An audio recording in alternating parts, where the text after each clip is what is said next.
জানাবো বাজার মনিটরিংয়ে মাঠে নামছে টাস্কফোর্স, বললেন আসিফ মাহমুদ। পাচার হওয়া অর্থ উদ্ধারে দুদককে সহায়তা দেবে ব্রিটিশ হাই কমিশন। 150 বছরের পুরানো আইন সময় উপযোগী করা হবে পুলিশ সংস্কার কমিশন। 5 দিনের রেমিটেন্সে এলো $42 কোটি। সর্বশেষ থাকছে আওয়ামী লীগ নেতা হানিফের ব্যাংক হিসাব জব্দ। বাজার মনিটরিংয়ে মাঠে নামছে টাস্কফোর্স, জানালেন আসিফ মাহমুদ। বাজারে নিত্যপণ্যের দাম লাগাম ছাড়া দিন দিন যাচ্ছে, তো দাম বাড়ছে আর বাড়ছে।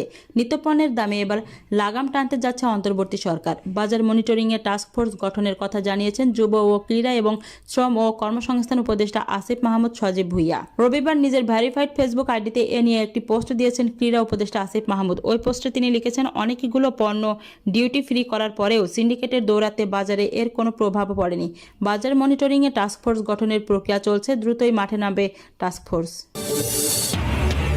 এতক্ষণ শুনছিলেন সংবাদ শিরোনাম, এবার বিস্তারিত। পাচার হওয়া অর্থ উদ্ধারে দুদককে সহায়তা দেবে ব্রিটিশ হাই কমিশন। অর্থ পাচার রোধে গুরুত্ব দিয়ে বাংলাদেশের দুর্নীতি দমন কমিশন দুদককে দুর্নীতির বিরুদ্ধে লড়াইয়ের সহায়তা প্রতিশ্রুতি দিয়েছে ঢাকায় যুক্তরাজ্যের দূতাবাস।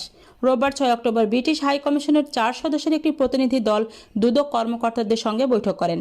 সেখানে পাচার হওয়া অর্থ ফেরত আনা এবং দুদকের অপারেশনাল সক্ষমতা বাড়াতে কারিগরি সহায়তা প্রদান নিয়ে মূলত আলোচনা হয়। দুদকের মহাপরিচালক আক্তার হোসেন বৈঠক শেষে সাংবাদিকদের এসব কথা জানান। প্রতিনিধি দলটিতে ছিলেন হাই কমিশনের first secretary Doliel Adele Shiabola, head of political and governance Timothy Drucket এবং যুক্তরাজ্যের national crime agency international liaison officer Peter Vernon ও হান্নান রিডলি। আক্তার হোসেন জানান, বৈঠকে অর্থ পাচার ঠেকাতে এবং পাচারকৃত সম্পদ পুনরুদ্ধারের ক্ষেত্রে দুদকের সক্ষমতা বাড়াতে যুক্তরাজ্য যেসব সহায়তা করতে পারে সেই সম্পর্কে প্রাথমিক আলোচনা হয়েছে। বাংলাদেশ থেকে যুক্তরাজ্যে পাচার হওয়া অর্থ ফেরাতে দুদককে পূর্ণ সহযোগিতা করা হবে বলে আশ্বস্ত করেছে ব্রিটিশ প্রতিনিধি দল। শেখ হাসিনা সরকারের সাবেক ভূমিমন্ত্রী সাইফুজ্জামান চৌধুরীর বিরুদ্ধে অবৈধভাবে অর্থ পাচার করে যুক্তরাজ্যে 15 কোটি পাউন্ডের সম্পদ অর্জনের অভিযোগ উঠেছে। ইউকে ল্যান্ড রেজিস্টারের তথ্য বলছে, সাইফুজ্জামান চৌধুরী এখানে 280টি সম্পত্তি কিনেছেন।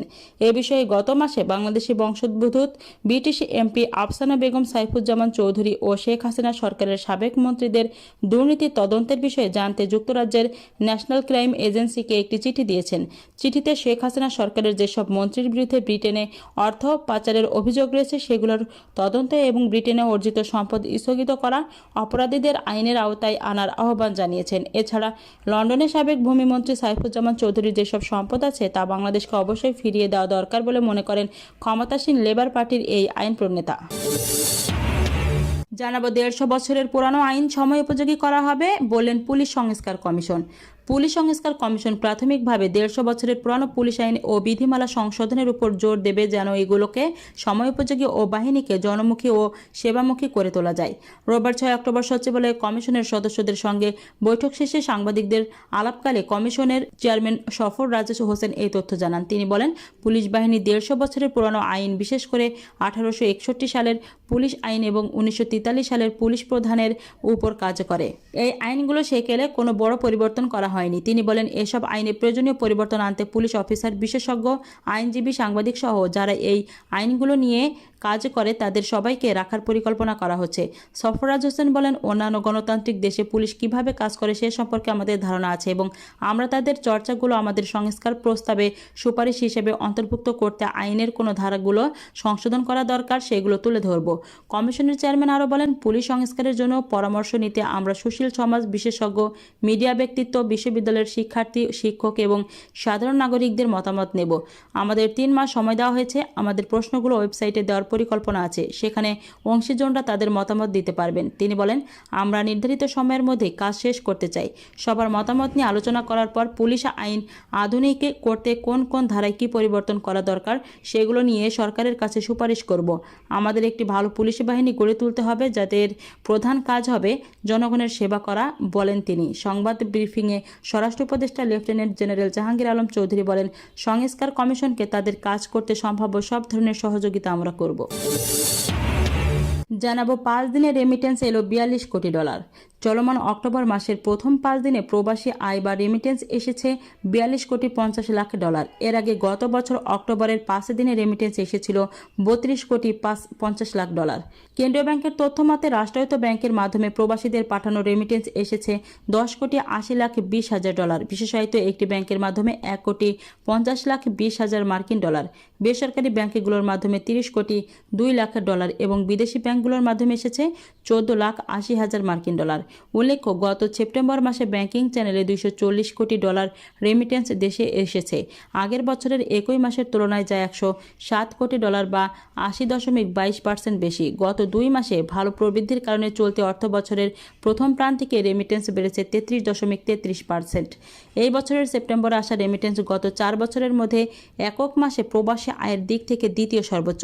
এর আগে জুনে ব্যাংকিং চ্যানেলে $254 কোটি এবং তার আগে 2020 সালের জুলাইয়ে $259 কোটি $82,00,000 রেমিটেন্স পাঠিয়েছিলেন প্রবাসীরা। জানাবো আওয়ামী লীগ নেতা হানিফের ব্যাংক হিসাব জব্দ। আওয়ামী লীগের যুগ্ম সাধারণ সম্পাদক ও কুষ্টিয়া 3 আসনের সাবেক সংসদ সদস্য মাহবুব আলম হানিফের ব্যাংক হিসাব জব্দ করা হয়েছে। একই সঙ্গে তার স্ত্রী ফৌজিয়া আলম এবং তার পরিবারের সদস্যদের মালিকানাধীন স্বার্থ সংশ্লিষ্ট প্রতিষ্ঠানের ব্যাংক হিসাব স্থগিত রাখতে বলা হয়েছে। রোববার বাংলাদেশের ফাইন্যান্সিয়াল ইন্টেলিজেন্স ইউনিট সকল ব্যাংক ও আর্থিক প্রতিষ্ঠানের কাছে এই সংক্রান্ত নির্দেশনা পাঠিয়েছে বলে নিশ্চিত করেছেন সংশ্লিষ্ট একজন কর্মকর্তা। নির্দেশনায় বলা হয়েছে, হিসাব জব্দ করা ব্যক্তি ও তাদের ব্যক্তি মালিকানাধীন ব্যবসায়িক হিসাবে সব লেনদেন 30 দিন বন্ধ থাকবে। এছাড়া স্থগিত করা ব্যক্তিদের তথ্য, হিসাব খোলার ফর্ম ও লেনদেন বিবরণী চিঠি ইস্যুর 2 কার্যদিবসের মধ্যে বিএফআইইউতে পাঠাতে বলা হয়েছে। 15.5 বছর ধরে কারাগারে বিডিআরের 7 শতাধিক সদস্য। সাবেক প্রধানমন্ত্রী শেখ হাসিনার নেতৃত্বে আওয়ামী লীগ 2009 সালে ক্ষমতায় আসার পরপরই 26 ও 25 ফেব্রুয়ারি বিডিআর বিদ্রোহ ও পিলখানায় হত্যাযজ্ঞের মতো ন্যাক্কারজনক ঘটনা ঘটে। ওই ঘটনায় 57 সেনা কর্মকর্তা সহ 74 জনকে হত্যা করা হয়। দেশের ইতিহাসে নজিরবিহীন এই বিদ্রোহ এবং হত্যাযজ্ঞের পর হত্যা ও বিস্ফোরক আইনে পৃথক মামলা করা হয়েছিল। সংবাদ মাধ্যম আজকের পত্রিকায় এর প্রতিবেদন অনুযায়ী এর মধ্যে হত্যা মামলায় বিচারিক আদালতের রায়ের পর হাইকোর্টে হয়ে তা 4 বছর ধরে আপিল বিভাগে বিচারাধীন। তবে নিম্ন আদালতেই ঝুলে রয়েছে বিস্ফোরক হামলা। এই মামলা নিষ্পত্তি না হওয়ায় বন্দি জীবন কাটাচ্ছেন বিডিআরের 7 শতাধিক সদস্য। তাদের মধ্যে হত্যা মামলা থেকে খালাস পেয়েছেন 248 জন। মামলার প্রক্রিয়া শেষ না হলেও হত্যা মামলায় দণ্ডিত 256 জনের সাজার মেয়াদও শেষ। অনেক আসামির জামিন আবেদন নিষ্পত্তির অপেক্ষায় রয়েছে বিচারিক আদালতে। দেশের রাজনৈতিক পট পরিবর্তনের পর ক্ষমতাচ্যুত আওয়ামী লীগ সরকারের আমলে বিভিন্ন মামলায় সাজাপ্রাপ্ত ও আসামি হয়ে কারাগারে থাকা অনেকে মুক্তি পেয়েছেন। পরিবর্তিত পরিস্থিতিতে তার মুক্তির ব্যাপারে আশাবাদী হয়ে উঠেছেন অনেক বিডিআর সদস্য এবং তাদের স্বজনেরা। তবে রাষ্ট্রপক্ষে আইনজীবী না থাকায় তাদের জামিন আবেদনের শুনানি করা যাচ্ছে না। আসামি পক্ষের আইনজীবী আমিনুল ইসলাম আজকের পত্রিকাকে বলেন, বিচারিক আদালতে থেকে হত্যা মামলায় খালাস পাওয়া 278 জনের মধ্যে বর্তমানে খালাস অবস্থায় আছেন 248 জন, আর সাজার মেয়াদেই শেষ হয়ে গেছে 256 জনের। শুধু বিস্ফোরক মামলার কারণে কারাগারে রয়েছেন 504 জন আসামি। হাইকোর্টে অন্তত 40টি জামিন আবেদন করা হয়েছিল, কিন্তু আমরা বিভিন্ন বেঞ্চে ঘুরছি।